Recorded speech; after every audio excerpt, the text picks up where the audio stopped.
नमस्कार, आप देख रहे हैं व्हाइट पेपर। मैं हूं आपके साथ आशा सरमाल। चलिए शुरुआत करते हैं व्हाइट पेपर की बड़ी खबर के साथ ही शुरुआत करते चले बताते चले कि 2027 में कई राज्यों के यहाँ विधानसभा का कार्यकाल पूरा होगा, जिसमें 5 राज्य हैं जिनका 2027 में कार्यकाल पूरा होगा। लेकिन 403 सीटों वाला उत्तर प्रदेश भी आप देखिए समीकरण को किस तरह से बिगाड़ सकता है।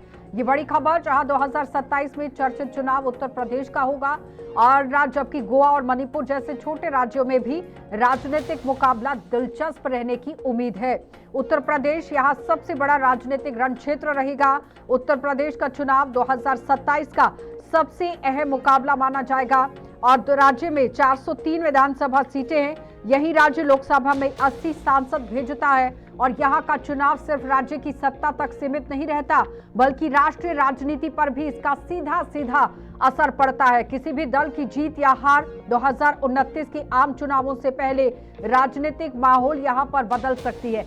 यानी कि 2027 में जो चुनाव होने वाला है वो दिलचस्प होने वाला है, क्योंकि उत्तर प्रदेश के अंदर आप देखिए 403 विधानसभा सीटें जहां पर ये चुनाव होगा। लेकिन फिलहाल कांग्रेस ने भी अब कमर कसना शुरू कर दिया है। कांग्रेस कार्यकर्ता सम्मेलनों के जरिए यहां अपनी पकड़ बनाने के लिए लग पड़ी है। एआईएम की तरफ से भी काम शुरू कर दिया गया। समाजवादी पार्टी तो पहले से वहां पर आप देखिए पैठ बनाकर बैठी हुई है। लेकिन इस बीच में यूपी में जो 49 सीटों पर लगातार समाजवादी पार्टी और बीजेपी की नजर बनी हुई है, जिसमें 2027 में यहां सियासी समीकरण जो है वो बदल सकता है। तो 49 ऐसी सीटें रहने वाली हैं जहां पर आप देखिए भारतीय जनता पार्टी और समाजवादी पार्टी एक दूसरे को टक्कर देगी। दरअसल साल 2022 में भी 49 ऐसी सीटें थी जहां पर 5000 से भी ज्यादा वोट नहीं, कम वोटों का मार्जिन था हार और जीत का। बहराइच सदर सीट है, जो कि बीजेपी की विधायिका है अनुपमा जायसवाल, सिर्फ 407 वोटों से उन्होंने जीत हासिल की। फिर लखीमपुर खीरी की मोहम्मदी सीट पर बीजेपी ने 4871 वोटों से जीत हासिल की। शिप्रा मऊ से समाजवादी पार्टी के अरविंद सिंह यादव, जिन्होंने बीजेपी की अर्चना पांडे को 1118 वोट से मात दी थी। इटावा में सरिता भदौरिया ने समाजवादी पार्टी को 3981 वोट से मात दी। अलीगंज में समाजवादी पार्टी के रामेश्वर सिंह यादव 3929 वोटों से हार गए और बीजेपी के सत्यपाल सिंह राठौड़ यहां पर जीत गए। औराई सीट है, बीजेपी के दीनानाथ भास्कर सपा को यहां आप देखिए किस तरह से 1647 वोटों से हराकर जीत गए। मऊ की मधुबनी सीट भी है। ये मधुबनी सीट पर 293 वोट का जीत का अंतर रहा था।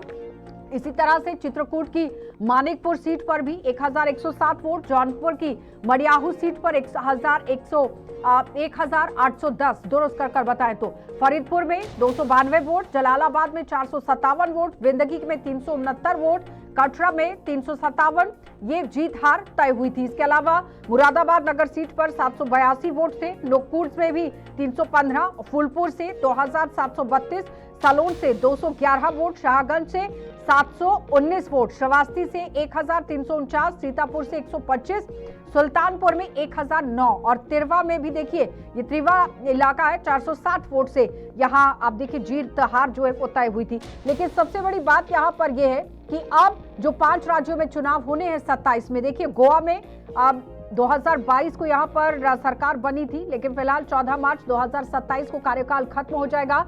कुल की सीटें यहाँ 40 हैं जो 2027 में चुनाव होना है।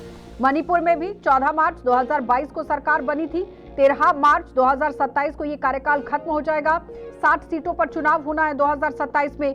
पंजाब में भी देखिए 17 मार्च 2022 को चुनाव हुआ था और 16 मार्च 2027 को 117 सीटों पर चुनाव होना है, कार्यकाल समाप्त हो जाएगा। उत्तराखंड में 29 मार्च 2022 को चुनाव हुआ था, 28 मार्च 2027 को यहां पर भी चुनाव होना है, कार्यकाल समाप्त हो जाएगा और 70 सीटों पर चुनाव होगा। अब आ गई बात सबसे बड़ा राज्य उत्तर प्रदेश, यानी कि अगर सीटों के लिहाज से बात की जाए 403 सीटें हैं। 23 मई 2022 को यहां पर सरकार सत्ता में आई थी, 22 मई 2027 को कार्यकाल खत्म हो जाएगा और 403 सीटों पर यहां पर चुनाव होना है। और उससे भी बड़ी बात जहां पर आप देखिए नजर गड़ाने की जरूरत है, क्योंकि यूपी में वोटर लिस्ट में 2.4 करोड़ नाम हटा दिए गए हैं।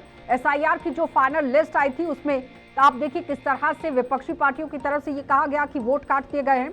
लेकिन जो फाइनल वोटर लिस्ट आई है तो राज्य में कुल वोटरों की संख्या 15.44 करोड़ से घटाकर 13.39 करोड़ रह गई, यानी कि करीब 2.04 करोड़ मतदाता कम हो गए। मुख्य निर्वाचन अधिकारी की तरफ से ये पूरी बात बताई गई और उन्हीं के मुताबिक यहां जो कमी पाई गई थी, जिसमें कमी, डुप्लीकेट, मृत और शिफ्ट हुए मतदाताओं के नाम हटाए गए हैं, ये बड़ी बात कही गई। लेकिन फिलहाल अब एसआईआर प्रक्रिया पूरी होने के बाद 2025 से ये प्रक्रिया शुरू हुई थी, जिसमें 15 करोड़ 44 लाख मतदाता थे। वहीं अब ये संख्या घटकर 13 करोड़ 39 लाख 84,792 रह गई है। यानी कुल मिलाकर लगभग 2 करोड़ 4 लाख 39 हजार मतदाता कम हो गए हैं। तो चलिए अब हम पैनल की ओर बढ़ जाते हैं जल्दी से, क्योंकि आज हम सिर्फ एक्सपर्ट्स के साथ बातचीत करेंगे कि अगर 27 में उत्तर प्रदेश का चुनाव होता है, जहां पर आप देखिए 2.44 करोड़ यहां मतदाता जो है वो कम हो गए हैं, लोगों के नाम कट गए हैं, जिसमें एसआईआर के बाद ये कह दिया गया कि भाई जो कमियां पाई गई हैं उसी के अकॉर्डिंगली यहां पर ये कार्रवाई हुई, जिसमें डुप्लीकेट, मृत हैं, शिफ्ट हुए मतदाता हैं जिनके नाम कट गए हैं। चलिए, दिनेश सिंह गेट हमारे साथ हैं, राजनीतिक विशेषज्ञ हैं, बहुत बहुत स्वागत। अनिल कुमार गर्ग हमारे साथ जुड़ गए हैं, राजनीतिक विशेषज्ञ हैं, आपका भी बहुत बहुत स्वागत। सबसे पहले तो मैं दिनेश जी आप ही के पास आऊंगी। 27 के चुनावों को लेकर हर एक अब सरकार और पार्टियां जमीन अपनी तैयार कर रही हैं, क्योंकि समय अब कम रह गया है। आपको क्या लगता है कि उत्तर प्रदेश के अंदर जो 403 सीटें हैं उसका गणित आने वाले समय में क्या बनने वाला है? जी आशा जी, आप सभी को मेरा प्रणाम। देखिए, सबसे पहले जैसे अगर देखा जाए तो देखिए, समीकरण सभी के लिए कोई इतना आसान काम नहीं रहेगा कि ये बोला जाए कि इस पार्टी के लिए ये चीजें आसान है। तो आसान किसी के लिए नहीं है। राह जो है सबके लिए एक तरह से कांटों भरी है, और जो जो जैसे कि ताज की तरफ जो रास्ता जाता है तो उस पर देख समझ के ही चलना पड़ेगा सबको, और समीकरण हर तरीके से पूरे तरीके से बिठा के चलना पड़ेगा। अब इसमें प्रमुख तौर पर बताता हूँ कि जैसे आपने जब जिक्र किया तो उसी थोड़ा मिलता जुलता मैं कुछ और बता रहा हूँ आपको कि 2022 का आशा जी जो चुनाव था उसमें करीब करीब 47 सीट ऐसी थी जिसमें हार और जीत का अंतर मात्र जो है 5,000 से नीचे था। उससे भी कम भी, मतलब कुछ जगह जैसे कि मतलब 1,000 से भी नीचे था, लेकिन टोटल मान के चले 5,000 से। 47 नहीं 49 तो 47 सीट ऐसे नहीं, वो तो अलग थी उसे, मतलब 5,000 से नीचे, मतलब जो भी है, मतलब आपके बस में कर रहा हूँ। तो उसमें हिंदी के मेजोरिटी जो सीट थी सबसे ज्यादा वो भाजपा की थी। जैसे दूसरे नंबर पे जैसे आती है तो उसमें समाजवादी पार्टी थी, तीसरे नंबर पे जैसे कि मतलब बीएसपी आती है। तो देखिए, अब इस टाइम पे क्या है कि जैसे भाजपा ने अपना फोकस जो है वो सिर्फ एक तरह से हिंदू वोटर्स पे नहीं, जैसे खासकर उनके जैसे कि जो 60 के आस जो सीट जैसे आप बता रही हैं, तो मैं भी उसी पे आ रहा हूँ। तो उस पे जो मुस्लिम बाहुल्य जो सीट्स हैं, तो उनपे देखिए पिछली बार मतलब क्या है, जैसे कि 2012 के बाद में कुछ सीट्स ऐसी हैं जिन पे 2012 के बाद में जो है बीजेपी कभी नहीं आ पाई। तो उस पे जैसे कि, और दूसरा क्या है कि भाजपा ने अपने तरीके से पूरा फोकस जो ये रखा है ABCD इस तरह कैटेगरीज में अलग बांट करके, और पूरा एक तरह से माइक्रो और मैक्रो मतलब जैसे कि उसकी जो मतलब जिस तरह के जो गणित बिठाना है वो बिठाने का काम, और किस तरीके से जैसे कि ओबीसी वोटर्स को लेकर के, और दूसरा जैसे कि मुस्लिम जैसे वोटर्स उनको भी देख करके, लेकिन पूरे तरीके से व्यवस्था बिठाने का। और खासकर जैसे अगर देखा जाए तो दो जैसे कि मतलब जैसे चीजें हैं, जैसे कि खास जो मेन मुकाबला जो रहेगा वो समाजवादी पार्टी और जैसे बीजेपी का रहेगा। और बीजेपी जो है वो एक तरह से गैर मतलब मुस्लिम और गैर यादव जो है उनको देख करके उन पे फोकस अपना कर रही है, और साथ साथ में जैसे कि अब सारे सरकार ने अभी कैबिनेट का गठन किया ना, नए मंत्रियों को डाल दिया, उसमें तो सीधा सीधा जातीय समीकरण को साधने की कोशिश की गई है। दिनेश सिंह गेट जी आप देखिए ना उसमें। जी बिल्कुल बिल्कुल आशा जी, वो तो देखिए सोशल इंजीनियरिंग को देखिए करने का मतलब बेहतरीन तरीके से और बहुत स्मार्ट तरीके से उसका काम किया है। लेकिन उसके साथ साथ देखिए जो चीज जैसे जो रहेंगे तो उसमें पहले से ही व्यवस्था बता रखी है, और अभी तो उसका एक तरह से फायदा देखिए 100% मिलेगा। क्योंकि जैसे किसी भी समाज का एक व्यक्ति जो होता है तो उसको अगर कहीं ना कहीं सिरमौर बनाया जाता है तो उसमें सारे समाज में असर जाता है उसको लेकर के। सामने जैसे कि जो दल है तो उनको अगर देखें, जैसे मैं कांग्रेस की तरफ आऊँ, चाहे कांग्रेस तो देखिए कहीं पर है ही नहीं, मतलब अभी हार और जीत की बाद में बात आती है। लेकिन अगर सपा और बसपा की बातचीत करें तो देखिए सपा का जो पारंपरिक जो वोट है उसको वो साधने की कोशिश कर रही है, लेकिन एक तरह से एक जो गिनती जैसे शुरू होती है वो आधे से एक तरह से भाजपा के जो है 40-50 से शुरू ही गिनती उससे होती है, और दूसरे सभी दल जो है उसमें 40-50 सबके सब आते हैं। अब यही देखिए कि यही इसमें गणित में उनको बिठाने की बातचीत करनी, क्या करने का कांग्रेस ने अपने कार्यकर्ता उतार दिए हैं दिनेश जी, कांग्रेस ने अपने कार्यकर्ता उतार दिए हैं, और बंगाल में भी इसी तरह से किया था, लेकिन उन्होंने तो बीजेपी का रास्ता खोल दिया, वो सीधा सीधा कह गए ममता बनर्जी को। अच्छा अनिल जी, मैं आती हूँ वापस दिनेश जी। अनिल जी ये बताइए कि हर कोई ये कहता है और मानता भी है कि भाई दिल्ली का रास्ता अगर आपको खोलना है तो उत्तर प्रदेश से होकर अगर आप निकलते हैं तो रास्ता खुलता है। 403 सीटें हैं, और ये माना जा रहा था कि अगर महिला आरक्षण का बिल जो लाया गया था वो अगर पास हो जाता है तो फिर तो सीधा सीधा रास्ता बन ही गया था, लेकिन खैर उस पर बातचीत नहीं बन पाई। लेकिन आपको नहीं लगता है कि बीजेपी अपने इस रास्ते को इसी तरह से कायम रखते हुए आगे बढ़ेगी? क्योंकि 49 सीटों पर और 47 सीटें तो जो दिनेश जी भी कह रहे थे, और 49 जो मैं डिटेल लेकर बैठी थी कि भाई 5000 से कम वोटों से, कई ऐसी सीटें भी हैं जहां पर तो 297 वोट हैं जीत और हार का मार्जिन, तो बहुत कम मार्जिन रहा। और बंगाल में भी इसी स्ट्रैटेजी पर भारतीय जनता पार्टी ने काम किया है, जहां पर उनकी सीटों का कम मार्जिन में हारना हुआ था, उसी पर उन्होंने सबसे ज्यादा फोकस किया है। और इस बार उत्तर प्रदेश के अंदर भी बीजेपी ऐसा करेगी कि नहीं? आशा जी, पहले तो हमें फर्क समझ लेना चाहिए कि जो राजनीतिक पार्टी है उनका काम करने का तरीका क्या है। हम्म। भारतीय जनता पार्टी एक cadre based party. Cadre based party होने का मतलब यह है, जैसे कम्युनिस्ट पार्टी भी कैडर बेस्ड पार्टी। तो ये कैडर बेस्ड पार्टी का मतलब से ये है कि ये बूथ लेवल से लेके मंडल लेवल तक और उसके ऊपर फिर विधानसभा लेवल तक इन्होंने पूरा लेयरिंग किया होता है। अभी तो ये बूथ से भी नीचे चले गए, पन्ना लेवल पे चले गए हैं। पन्ना लेवल का मतलब ये हो गया, एक पन्ने पर अगर 20 वोट है तो मात्र एक आदमी के हिस्से में 3-4 घर आते हैं, और एक एक कार्यकर्ता को अगर 4-4 घरों पे लगाएंगे तो कितनी बार उनसे मिल सकता है। अभी तो पूरा 1 साल पड़ा है, तो 1 साल में उस घरों के साथ तो ऐसा नहीं हो जाएगा कि वो घर का सदस्य जैसा हो जाएगा। तो बीजेपी के पास कार्यकर्ताओं की फौज है और उसका काम का डिस्ट्रीब्यूशन इन्होंने कर लिया है, और काम का डिस्ट्रीब्यूशन करने के बाद उन्होंने काम संभाल भी लिया है। तो जितना ज्यादा आप मतदाताओं से मिलेगी कोई भी पार्टी और उसके नुमाइंदे, उनके कार्यकर्ता, उतना ही अपनी बात कह पाएंगे, उतनी ही दोस्ती कर पर पाएंगे, उसमें उतना भी ही तो उनको पहचान उसमें भी पाएंगे, तो अनिल उतना ही जी, उनको बूथ उसमें लेवल भी पे तो एक लेके आएंगे। सवाल है ना अनिल जी, उसमें कितनी सफलता मिल पाएगी ये भी होगा। क्योंकि ठीक है, केरलम का अगर हम उदाहरण लेते हैं तो वहां पर भी तो अपने कार्यकर्ताओं को उतारा गया था बीजेपी की तरफ से, लेकिन सफलता नहीं मिली है। क्या लगता है कि इस बार आपकी एक बार बात फिर ठीक है। से सत्ता में वापसी करने के लिए भारतीय जनता पार्टी जो अपने कार्यकर्ताओं को उतार रही है, केरलम को ध्यान में रखते हुए बोलिएगा प्लीज, हाँ, क्योंकि मैं समाजवादी केरलम का पार्टी ही ने भी उदाहरण देता पीडीए हूँ को आपको। साधने की कोशिश केरलम बेबाकी में तरीके से की है। केरलम में आरएसएस का एक पूरा कैडर है जो बीजेपी को पूरा सपोर्ट करता है, और बीजेपी का भी पूरा कैडर है जिन्होंने अपना काम किया। जी। लेकिन अभी उनकी बात जनता तक ठीक ढंग से पहुंची नहीं, ऐसा नहीं है। जनता ने अभी तक उनकी बात पर भरोसा नहीं किया, जनता ने उनकी बात मानी नहीं। और केरलम का उदाहरण आप इसको भी नोट कर लीजिए। आप अगर 10 साल पहले वेस्ट बंगाल जाएंगे तब भी वेस्ट बंगाल में बीजेपी की 3 ही सीटें थी। हाँ। तो उस समय लगता था कि अगले 10 साल बाद ये पार्टी 2/3 सीटों से ज्यादा जीत जाएगी, नहीं लगता था। केरल में भी अभी 3 सीटें ही हैं। तो क्या आपको ऐसा मान लेंगे आज के दिन, आप नहीं यकीन कर सकेंगे कि 10 साल बाद बीजेपी वहां काबिज हो सकती है? लेकिन ऐसा संभव भी हो सकता है, अच्छा क्योंकि लगातार वो दिनेश अपनी जी, विचारधारा के बारे में लोगों ठीक को है, बता रहे हैं, अनिल, लगातार अपनी बात वो लोगों के मतलब बीच कि कर रहे हैं। अब विचारधारा वापस पर उत्तर भी प्रदेश चर्चा पे आते होनी हैं। चाहिए। लेकिन दिनेश जी, आपको लगता है कि जिस तरह से वोटर लिस्ट में से ये 2.4 करोड़ जो लोगों के नाम कटे हैं, ये कहीं ना कहीं आघात देगा सरकार को ही, बीजेपी को? देखिए, मैं इसी पे आ रहा था उस टाइम पे जब वक्तव्य मेरा चल रहा था आचार्य जी।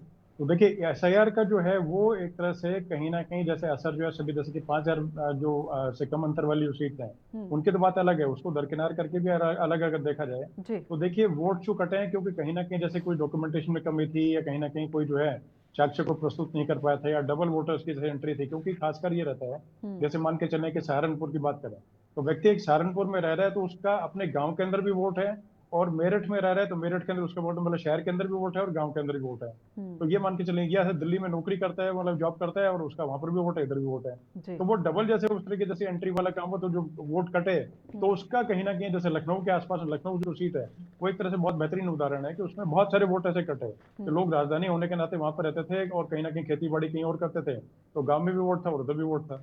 तो उसको लेकर के देखिए 100% जो है फर्क उसका पड़ेगा। लेकिन फिर भी उसके अलावा चीजें देखिए, समीकरण वही कमी है, जैसे कि मतलब नफा नुकसान जो है उसका गणित बिठाने के लिए, जैसे कि भाजपा ने अपने शक्ति केंद्र हो गया और ये पन्ना प्रमुख वाली जो चीजें हैं जैसे हैं, तो उन सब को लेकर के, और जो जैसे की चीजें हैं, क्योंकि बेहतरीन तरीके से एक मैकेनिज्म को लेकर के जैसे भाजपा करती है काम, कि बीच में जैसे अभी 5 राज्यों के चुनाव चल रहे थे और उसी के बीच में गंगा एक्सप्रेसवे का उद्घाटन करके और एक तरह से और अन्य चीजों को आगाज करके, और एक तरह से यूपी के चुनाव में जो है वो एक तरह से पैर रखने का काम जो है प्रधानमंत्री मोदी ने स्वयं कर दिया था। तो इसको लेके देखिए असर पड़ता है, और पूरा जैसे जिस तरीके से पन्ना प्रमुख की जैसे बातचीट करें तो 30 से लेके 60 नाम जैसे पन्ना एक उसमें होते हैं, और उसमें मान के चले कि किसी गाय के अगर बछड़ा होता है तो उस टाइम भी कार्यकर्ता जब मिलने के लिए कोई जाता है तो 100% कहीं ना कहीं देखिए पैट होती है। और दूसरा क्या होता है कि जैसे 10 कामों का अगर कोई जैसे कुछ अगर प्रॉमिस अगर किया गया तो 10 में से हो सकता है 5 काम ही किए हों भाजपा ने, 6 किए हों, 7 किए हों, जो भी चीजें हैं, लेकिन बाकी के प्रयास जो है वो नजर आते हैं कि सीरियस प्रयास किए जा रहे हैं। ठीक है। तो उसको लेकर के दूसरी जैसे पार्टी, जैसे खासकर कांग्रेस की बातचीत है, तो कांग्रेस के प्रयास उस तरीके, तो यानी कि कहने का मतलब सीधा सीधा ये है कि पूरा जो है मतलब वोटर्स को साधने के लिए और जो बूथ लेवल पे जो कार्यकर्ता हैं वो पूरी तरीके से काम लेकिन जैसे जो कर रहे हैं, समाजवादी उसको पार्टी भी ज्यादा तो पीछे नहीं भाजपा है। करते नजर आ रहे हैं। समाजवादी पार्टी, बीएसपी, कांग्रेस और ये सब लोग अगर अलग अलग लड़ते हैं तो आपको पता ही है कि वोट किस तरह से बटेगा, क्योंकि तृणमूल कांग्रेस के साथ भी ऐसा ही हुआ। अगर सब पूरा इंडी गठबंधन एकजुट होकर वहां पर लड़ता तो आज ये हालत नहीं होती जो हालत वहां पर हो गई है। तो विपक्ष अगर बिखर जाता है तो सीधा सीधा असर उसका भारतीय जनता पार्टी पर देखने को मिलेगा फायदे के तौर पर। बिल्कुल बेनिफिट उसी का सब कुछ पूरा मिलेगा मिलेगा, क्योंकि देखिए जैसे कि मतलब जैसे मैंने बताया कि गिनती जो है वो 40% से ऊपर शुरू हो रही है। जैसे यूपी में मतलब करीब करीब 50% के आसपास, और 50% में सारे दल अलग हैं। और दूसरे मान के सबसे बड़ा डेंट जो पहुंचाने का काम आशा जी करेगी मतलब इंडिया गठबंधन के अलावा, वो बसपा है। बसपा के कभी भी जैसे कि बहुत बार उनको मनाने की या मनवार करने की कोशिश की गई, लेकिन मायावती जो है उसमें आने को बिल्कुल तैयार नहीं रही, क्योंकि उनको पता है कि वो किंग मेकर की भूमिका में रह सकती हैं, ये उनके दिमाग में है। और वो एक तरह से वो चाहती हैं कि ठीक है भाई त्रिकोणीय इस तरह से कोई मतलब चीजें हों, और उसमें जाकर के मैं कहीं किंग मेकर को अपना नाम ले दूं, भाई मैं मुख्यमंत्री बनूंगी। लेकिन ऐसी चीजें मुझे लगती नहीं है, क्योंकि कांग्रेस जो है वो बहुत सारी जगहों पर वोट काटने का काम करेगी। अब जैसे कि बंगाल का आपने नाम लिया, बंगाल में सबसे ज्यादा उम्मीदवार जो है कांग्रेस ने उतारे थे 70 सीट पे, और 70 सीट पे जैसे जैसे टीएमसी के वोट जो है वही काटने का काम किया। नहीं, उसी तरीके से यूपी में ओवैसी हो गए, ये सबसे हो बड़ी गए। बात ये चल रही थी कि मुस्लिम फैक्टर रहेगा, मुस्लिम वोट्स का जो बड़ा फैक्टर वहां पर होगा, लेकिन जो 42% हिंदू आबादी थी वो कहीं ना कहीं काम कर गई। तो ये नहीं कहा जा सकता है कि वो फैक्टर चल गया और ये नहीं चला, और ये चल गया तो वो नहीं चला, क्योंकि ट्रिपल तलाक की बात तो प्रधानमंत्री नरेंद्र मोदी को मुस्लिम महिलाओं की तरफ से तो भर भर कर वोट दिया गया था। तो इसमें नहीं कहा जा सकता है कि भाई जातीय समीकरण क्या बन जाएगा।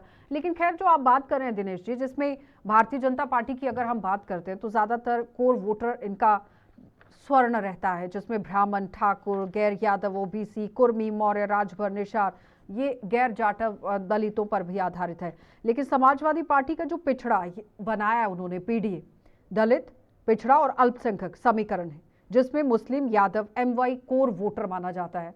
ये समाजवादी पार्टी का पिछड़ी जातियों को वो जोड़ने की कोशिश कर रहे हैं। वो आने वाले समय में कितना फायदा देगी। और दूसरा जो आप कह रहे हैं कि मायावती, बहुजन समाजवादी पार्टी जो दलित वोट लेकर आगे आती है, विशेषकर जिसमें जाट, ब्राह्मण, दलित ब्राह्मण भाईचारे को लेकर भी वो मुद्दा उठाते आए हैं हमेशा से।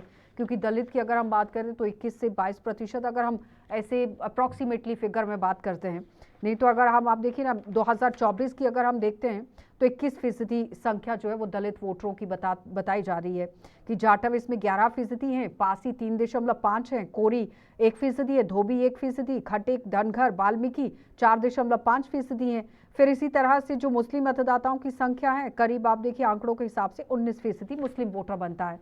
तो आपको लगता है कि क्या ये किंग मेकर की भूमिका बसपा आने वाले समय में बन सकती है? क्योंकि टक्कर तो बीजेपी और समाजवादी पार्टी के बीच में होने वाली है, और अगर इस बीच में कांग्रेस उतर जाती है, फिर बसपा भी उतर जाती है, तो वोट बटेगा।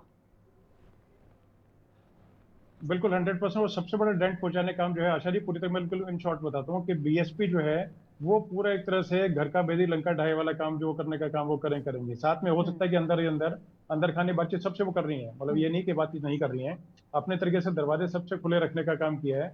लेकिन वो डेंट पहुंचाने का काम जो करेंगे। और दूसरा क्या है कि अभी अपने तरीके से वो स्मार्ट मूव उनका ये रहा कि ब्राह्मण जो है उनको भी वो मतलब जैसे जैसे टिकट देने का काम, और साथ में मुस्लिम को भी काफी जो है वो टिकट देने का काम करती है। तो उससे पूरा जो एमवाई समीकरण जो है अखिलेश यादव का पूरे तरीके से वो पिछड़ जाएगा। और पिछड़ा और दलित और अगड़ा जैसे जो भी है, तो सबको लेकर के जो अपना पीडीए वाला बना रहे हैं, वो इतना कारगर इनका नहीं रहेगा जो मुझे लगता है। और दूसरी जैसे कि बंगाल की बातचीत में थोड़ा सा और बताना चाहूंगा, मुस्लिम बहुल्य सीट पे मुस्लिम महिलाओं ने बहुत भर भर के मतलब वोट दिए भाजपा को, उसमें कोई डाउट नहीं है। लेकिन उसके साथ में ये भी रहा जैसे कि मतलब कुछ जगह पे जैसे कि मुस्लिम बहुल्य सीट थी, वहां पर कुछ चुनिंदा लोगों का जैसे सरकार का पूरा एक तरह से हाथ उनके साथ में था।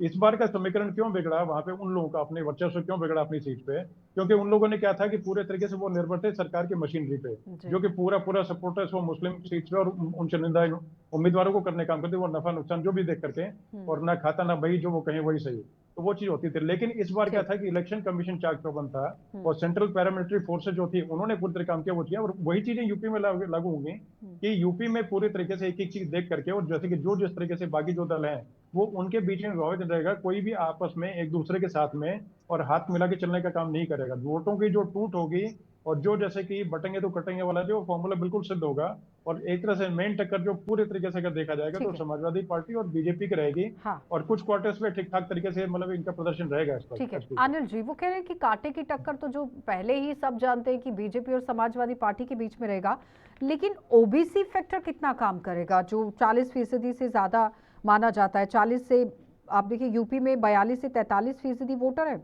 जिसमें 10% ये जाटव है, 5 कुर्मी है, मौर्या 5% है, जाट 4% है, राजभर 4% है, लोधी 3%, गुर्जर 2% है, ना कि 5, केवट है, निषाद है, फिर मल्हा है 4%, ये 6 अन्य फीसदी जातियां भी हैं।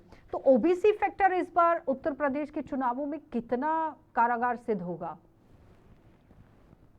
आशा जी, मैं मान के चलता हूँ देश की आधी आबादी ओबीसी है। हाँ। मोटा मोटा 50% आप मान के चलिए कि ओबीसी है। विपक्ष बोलता है 60 से 65% है, और मैं मोटा मोटी मानता हूँ 50-52% है, अगर आप ऑन एवरेज माने। ठीक। लेकिन सवाल यह है कि ओबीसी पे जो क्लेम कर रहे हैं उनका क्लेम बनता है या नहीं बनता है। आप क्लेम तो कर रहे हैं। अगर आप मौजूदा स्थिति देखें, भारतीय जनता पार्टी के पास सबसे ज्यादा ओबीसी सांसद है। उत्तर प्रदेश की बात करें तो सबसे ज्यादा विधायक ओबीसी भारतीय जनता पार्टी के पास है। तो अगर Bharatiya Janata party, even Bharatiya Janata party की तरफ से जो भारतीय जनता पार्टी का सर्वोच्च नेता है वो खुद एक ओबीसी नेता है। तो आप बार बार जब कहते हैं कि ओबीसी को नेग्लेक्ट कर रही है भारतीय जनता पार्टी, तो जनता आप पे विश्वास कैसे करेगी? सवाल तो इस बात का है ना। जब सबसे ज्यादा लोग ओबीसी के रिप्रेजेंट करने वाले भारतीय जनता पार्टी की तरफ से हैं, तो फिर अब भारतीय जनता पार्टी की बात ही मानेंगे ना ओबीसी लोग। देखिए, अच्छा, पीडीए ये की महिला आरक्षण जो नहीं हुआ है बिल पास, इसका कोई असर होगा क्या कि नहीं होगा? क्योंकि ये तो ठीक है, सीधा सीधा विपक्ष ने सरकार पर फोड़ा और सरकार ने विपक्ष पर फोड़ दिया। नहीं, देखिए, ये तो बीजेपी का बहुत बड़ा स्मार्ट गेम क्यों कह रहा हूं कि अगर ये जैसे इसका संशोधन बिल पास ना, महिला बिल तो पास हो चुका है, नारी शक्ति वंदन अधिनियम 2023 पास भी हो चुका है, कानूनी बन चुका है, लागू भी हो चुका है। सिर्फ जो उसमें संशोधन लाया गया था, और संशोधन भी इसलिए ताकि संशोधन के चलते अभी डिलिमिटेशन हो जाए, और डिलिमिटेशन पिछली सेंसस के आधार पे हो जाए, और सीटों का बंटवारा होने के बाद अभी अलोटेशन हो जाए, ताकि 2029 का चुनाव इस पे हो सके। संशोधन मात्र इतना सा था जो खारिज हो गया। अब जो खारिज होने की सारी जो ठीकरा है, आखिर विपक्ष से ही फूटेगा, क्योंकि उन्होंने तो कोई नई बात कही नहीं थी। भारतीय जनता पार्टी स्मार्टली खेल लिया सरकार ने। लेकिन अनिल जी, एक और ये बताइए कि ये जो भाजपा हिंदुत्व और कल्याणकारी योजनाओं में 80-20 का फॉर्मूला लेकर आई है और उस पर फोकस कर रही है, फिर समाजवादी पार्टी पिछड़ा दलित अल्पसंख्यक गठबंधन की रणनीति के यहाँ पर ये पूरा खेल चलाकर सत्ता में वापसी करने की कोशिश कर रही है, क्या लगता है? देखिए, बात ऐसी है, समाजवादी पार्टी एमवाई से चल के पीडीए पे आई है। इनका पास एमवाई का समीकरण जब मजबूत था एक समय, इसमें कोई शक नहीं है। लेकिन अभी तो एमवाई का समीकरण में भी सेंध लग चुकी है। 2007 से 2012 में एमवाई की समीकरण में जो सेंध लगाई थी, जो एम को ले गई थी बीएसपी, और 2017 के बाद एम के हिस्सेदार कई हो गए हैं। कई बार ये कांग्रेस से गठबंधन करते हैं, दो लड़कों की जोड़ी बनती है, कई बार नहीं बनती। पिछली बार नहीं थी, इस बार बनने की उम्मीद है, क्योंकि 2024 में इनका प्रयोग ठीक रहा था। और जो एम फैक्टर है वो फैक्टर भी बदलता रहता है। कभी उनको लगता है एसपी हमारा भला कर सकती है, अब उनको लगा कि एसपी तो एक रीजनल पार्टी, हम कांग्रेस की तरफ चले। अगर 2024 में कांग्रेस का एसपी का गठबंधन ना होता, तो जो आज आपको लोकसभा की सीट नजर आती है ना उत्तर प्रदेश में पार्टी वाइज, वो नजर नहीं आती, वो बदल जाती। वो इन्होंने कांग्रेस का गठबंधन किया, नैरेटिव चलाया, संविधान बदलेंगे, और वो नैरेटिव काम करेगा, तो ऐसा समीकरण बना। एंटी इनकम्बेंसी को लेकर बार बार बात होती है, ठीक है, एंटी इनकम्बेंसी को लेकर बार बार बात होती है। दिनेश जी, एंटी इनकम्बेंसी का फैक्टर कितना चल पाएगा? क्या वाकई में ऐसा है धरातल पर कि एंटी इनकम्बेंसी चल पाएगी? क्योंकि सरकार तो कहती है कि हमने तो उपलब्धियां दर्ज करा दी हैं, कानून व्यवस्था हमने सुधार दी है, महिला सुरक्षा हमने कर दिया है, क्राइम रेट को हम नीचे लेकर आ गए हैं, लेकिन विपक्ष कह रहा है कि ग्राउंड पर तो कुछ नहीं है। एंटी इनकम्बेंसी देखिए ऐसा है कि आशा जी तब चलती है जब सामने वाला, जैसे प्रतिपक्ष है जो ताल ठोक रहा है, वो बहुत मजबूत हो। अब जैसे तमिलनाडु की बातचीत करें तो जैसे कि विजय फैक्टर जो चला, वो क्यों चला, किस लिए चला? क्योंकि जनता जो खुश नहीं थी और विकल्प उनके पास था नहीं। और विकल्प के तौर पे जो थे तो उनको पता था कि आइडियोलॉजी उनकी भी कहीं ना कहीं, जैसे कि पेरियार जैसे कि मतलब जो संबंधित, जैसे कि जो उनकी पृष्ठभूमि थी उसको लेकर के, कभी एआईडीएमके कभी डीएमके वो आती रहती थी, तो वो रोटी मतलब एक तरह से पलटना वापस चाहते थे। विजय में उनको क्या था कि पूरे तरीके से एक वो नजर आया, चेहरा नजर आया कि जो बदलाव की तरफ जा सकता है और मतलब दशा और दिशा जो है बदल सकता है। उस तरीके से यहाँ पर देखिए, जैसे अगर समीकरण उसको उस तरीके देखने की कोशिश करें और रोटी बदलने की बातचीत करें, भाई सत्ता परिवर्तन करें, तो सामने कौन, तो सामने उस तरीके से मजबूत चीजें नजर नहीं आती, क्योंकि जनता को वही चीजें नजर आती हैं कि दोबारा वही, जैसे कि थानों की स्थिति होगी, दोबारा एक तरफ जैसे कि तुष्टिकरण करने का काम जो वही नजर आएगा, और एमवाई की तरफ जैसे कि जब गंगा बहेगी तो भूमाफियों किस के तरीके से हौसले एमवाई बुलंद जो आकर होंगे। के हाँ। कैसे, हाँ मतलब वो जो किस तरह करेंगे, क्योंकि उससे पहले लोगों ने ये राज देखा है, जैसे समाजवादी पार्टी का भी, कि जो जैसे कि दो लड़के साथ में आकर के जैसे उन लोगों ने तो किया, या उससे मतलब पहले जनता का मुलायम सिंह यादव का भरोसा एक वक्तव्य जीतना था। जरूरी रहेगा। बहुत बहुत धन्यवाद दिनेश जी। अनिल जी आपका भी धन्यवाद। तो फिलहाल उत्तर प्रदेश के अंदर 2027 में चुनाव होना है। 5 राज्य हैं जहां पर चुनाव होना है, जिसमें मणिपुर है और उत्तराखंड है और इसके साथ साथ पंजाब है, उत्तर प्रदेश भी है। लेकिन अब देखिए, उत्तर प्रदेश का इसलिए नाम आता है क्योंकि 403 सीटें इसके पास हैं। सबसे बड़ा राज्य सीटों के हिसाब से माना जाता है और यहाँ पर समीकरण किस तरह का बनेगा ये देखना होगा, क्योंकि भारतीय जनता पार्टी समाजवादी पार्टी के बीच में कांटे की टक्कर है। और महज आप देखिए, हर एक पार्टी अब धीरे धीरे अपनी पिच तैयार करने में लगी हुई है, चाहे वो बीजेपी है, चाहे वो समाजवादी पार्टी है। बीजेपी ने भी अपने संगठन में बदलाव करने की कोशिश की है, कैबिनेट में बदलाव करने की कोशिश की, और उसी तरह से पीडीए को भी आगे लेकर आने की पूरी तरह से कोशिश अखिलेश यादव कर रहे हैं। लेकिन देखना होगा कि जब 2027 में चुनाव होता है तो फायदा कौन लेकर जाता है, जनता किस पर भरोसा जताती है। बहुत बहुत धन्यवाद और फिलहाल कार्यक्रम में इतना ही, इजाजत दीजिए, नमस्कार।